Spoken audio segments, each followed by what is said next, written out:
Thanks, Chris. Thanks for the invitation to be here.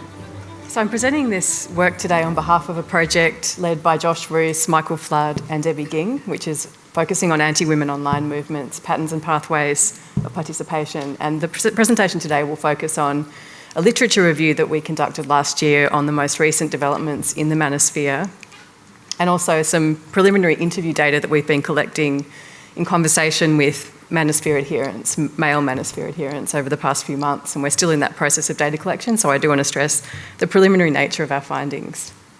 So first I'll start with a definition. What is the Manosphere? Debbie Ging theorised the Manosphere in a very well-cited 2017 article titled Alphas, Betas and Incels. We just heard about incels, theorising the masculinities of the Manosphere. So this heterogeneity of the Manosphere was underlined, and she gave a really compelling anatomy of these spaces. A loose confederacy of interest groups that share perceptions of aggrieved manhood. She identified 5 hubs of the Manosphere, such as men's rights associations, men going their own way, pick-up artists, traditional Christian conservatives, and gamer geek culture. She describes these groups as a kind of legacy of the Web 2.0's ecosystems and affordances. Our literature review focused on developments since that time. We identified 430 articles on the Manosphere published since 2019 to do that, drawing on about 100 in our analysis, selecting from this search the most recent publications to ensure that our map is up to date. And we are currently identifying Manosphere adherents and present these findings from 24 in-depth, semi-structured interviews undertaken so far with men in Australia and Ireland, which is the two contexts the study's examining. Our literature review identified 5 key developments that we've heard about this: the mainstreaming, so the new platforms, pipelines and pathways. Monetisation is a key theme, this hustle culture, neo-stoicism and wellness. We were intrigued by the ideological and novel representations of ethnic diversification, such as trad wives and the Black Manosphere. The migrations to new platforms and the overlap with extreme ideologies which have become more prominent in recent years, even in incel spaces that weren't traditionally spaces of violence or advocacy of violence, but have become so over the years. And then we also looked at some literature on disengagement, which I won't go into today because we won't have time, I don't think. So this first trend of mainstreaming is something that we've definitely been coming up against as well in our interview data. This idea that, the Manosphere is not something that's an exception, it's actually something that we're living every day, and many of the ideas there are kind of taken for granted now. They're not seen as out there at all, they're very much in here. And in fact, one of the things that I think was most interesting in our data collection, which I'll come to shortly, is that this idea of being red-pilled wasn't actually very prominent in our interviewees' descriptions of their adherence to the Manosphere.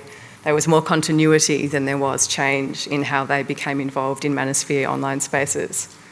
And we can see, obviously, the ways in which podcast culture has also created more of a space for men to feel they're being heard, where they can reflect on what it means to be a man, but often that reflection also leads to a kind of gender exclusivism and also potential gender-based violence, as we can see with the Trump administration's agenda and far-right ideas. So the entrepreneurs, as I mentioned before, have become really prominent. There's a lot of attention towards neoliberal capitalism, and in fact, a lot of the interviewees talked about the kind of advice they're getting and the help that they're getting, both from the point of view of self-help and health, fitness advice, but also financial, business advice, relationship advice. And we can see through a range of different manfluences, whether it's Richard Cooper or whether it's Jordan Peterson, this idea that, it's important to be kind of stoic. So neo-stoicism, this appropriation of stoicism in the form of a series of winning strategies, which some have termed a kind of stoic industrial complex.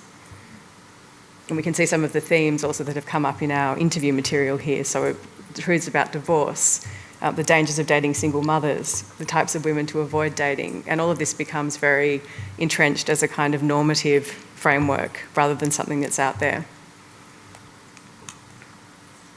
So the monetisation obviously has been a critical aspect that has critical development since Ging did her literature review of the Manosphere. This sort of neo-Manosphere very much hinges around the monetisation of wellness, the monetisation of manfluencer culture, and also capitalising on the kinds of insecurity that are increasingly experienced as we move in a world of polycrisis and insecurity and fundamental inequality.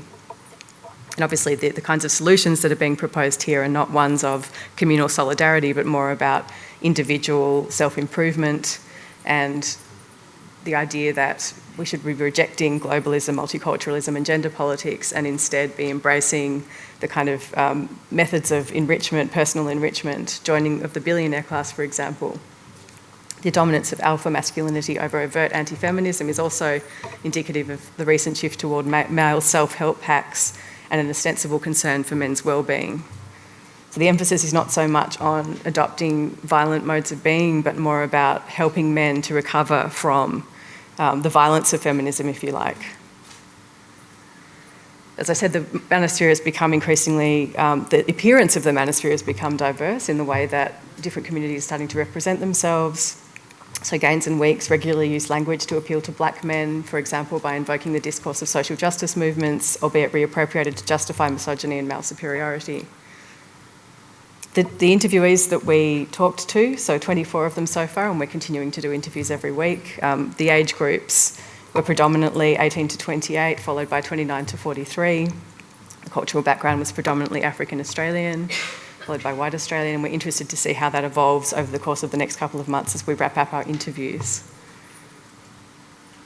The 7 key reasons that men are turning to the manosphere, according to our interview data, so we were asking them about their participation, about the kinds of sites they frequented, how they got involved, and they told us, in accordance with what I've just presented from our literature review, that self-help, health and fitness advice were key. Isolation and loneliness onboarded a lot of people during COVID, not surprisingly. And as I said earlier, this continuity of gender essentialist beliefs about male superiority. So rather than a red pill awakening, it was more, this makes sense, this is what I've always thought, this is how I've been brought up to think about men and women, and I'm finding this in these online support groups. It's not unusual at all. It's just a continuity with what I'm already feeling. So it's a kind of legitimising of my worldview in these spaces, these support spaces. Relationship advice was key, legal advice, managing divorce, being treated unfairly by the Department of Human Services, by the Family Law Court. As I said earlier, entrepreneurship, business advice, existential security, which they were finding in these support spaces of the manosphere. Another key theme was obviously this freedom to associate with like-minded individuals without filters, so without being censored. So X is a key platform used by many of the people we interviewed. Interestingly as well, and I think this is important to stress, most of the men we interviewed thought that equality of opportunity was important and something that they believed in, but at the same time they believed feminism and diversity, equity and inclusion measures had gone too far, and they believed such measures cripple men in relationships and workplaces. So that's sort of lip service to equality, but then when it actually tips into workplaces and relationships, it's gone too far. So just so you get a sense of some of the things we've been listening to. So for example, on Andrew Tate and associated manfluences, I just like how they don't, give up on anything, and the perspectives towards life, and especially towards mental empowerment. You find that they're giving women more priority just because they are female, You should employ someone because they are qualified for that job, not because someone is a she or a he. A lot of those masculine podcasts talk about the, normal day-to-day activity, the activities like politics, controversial topics. So when they bring that side of the feminists, they're able to, slap them with the facts, the facts, really no ideas. And now when they are put into a corner, you see, now they are humbled and they see that all the feminism thing is a nonsense. I was spending most of my hours on the internet, so due to the loneliness and also just trying to interact with people, because at the time, even those spaces, you could talk to someone. During the COVID era, it was very difficult to even find someone to have a conversation with. The freedom to speak without filters. There's a perception amongst some of our participants that there is a lack of diversity of opinion, that everything has become black and white, people don't have room for nuance anymore. And then the other thing, this is an Irish participant, is when it comes to online spaces, we're talking about everyone's just sticking to their own area, and then right-wing people might stick in right-wing spaces, and then it just feeds it and they become more and more right-wing. They don't hear other people's opinions, and the same with the other side of things, left-wing. And I think that's fueling a lot of the divisions we see today, to be honest. This other male participant talked about being banned from Reddit. If you get banned from Reddit and half a dozen different communities, guess where you're going? You're going to 4chan. This person was regularly an actor on 4chan. And you're playing with fire in those spaces there, but that's where you start, and I think that's a dangerous thing. That's why I don't respect Australia. This person actually had moved away from Australia, left to live elsewhere in the world. That's why I don't respect Australia, and the E-Safety Commissioner is like, we shut down dialogue, you never shut it down. It just goes underground and harder to regulate. Unlike Reddit, there's no motivation, there's no oversight there, and you start creating these very dangerous and toxic views, like all women are evil, all women are dumb, and that all society is rigged. So I think that's quite interesting too, because most of the participants we interviewed did not demonstrate any kind of overt desire for violence against women like you might find in some of the incel forums. They were much more likely to say things like feminism's just gone too far, so it's just a bit too much. And this other participant talked about liking X and the freedom that Elon has given. The freedom is freedom of expression. So I feel that it's one of the best platforms where now people can engage without, fearing to be cancelled or fearing to lose the account. This theme of feminism has gone too far. People talk about, women's empowerment. And you find even different governments in different worlds passing bills that are trying to empower women. At the same time, through doing that, I feel like men have been neglected. As a man, you cannot express yourself. The rising number of men who are sinking into depression and the high number of men who are committing suicide. Men have been put in this environment where you cannot express yourself without being judged. Sometimes the screeching harpies of the pro-fem movement do themselves no favours, but I also think that of the Neanderthals, not a fan of extremism at either end. So this idea that, not necessarily identifying with an extreme position, but also seeing, again, that idea of feminism having gone too far. A male participant talked about feeling disenfranchised by the idea that the future is female. So that future is female seeming inclusive to someone like me actually could feel quite exclusive to someone who's feeling disenfranchised by women's empowerment. And again, I was just going through the stories in the internet. You find a story about a man probably who's divorced with a wife after, the man was probably laid off, and you feel like men after the divorce process are losing. So our key preliminary findings include this increased mainstreaming and normalisation of manosphere ideas. Rather than them being an exception, they're actually becoming much more prevalent and normalised, in particular through things like evolutionary psychology, which we found in our literature review. Loneliness, isolation, self-help, health, business and relationship and legal advice are the primary reasons the men we interviewed turned to the manosphere. Manosphere adherents interviewed commonly uphold a belief in equality of opportunity while also believing in male superiority, denigrating DEI and the idea that feminism has gone too far.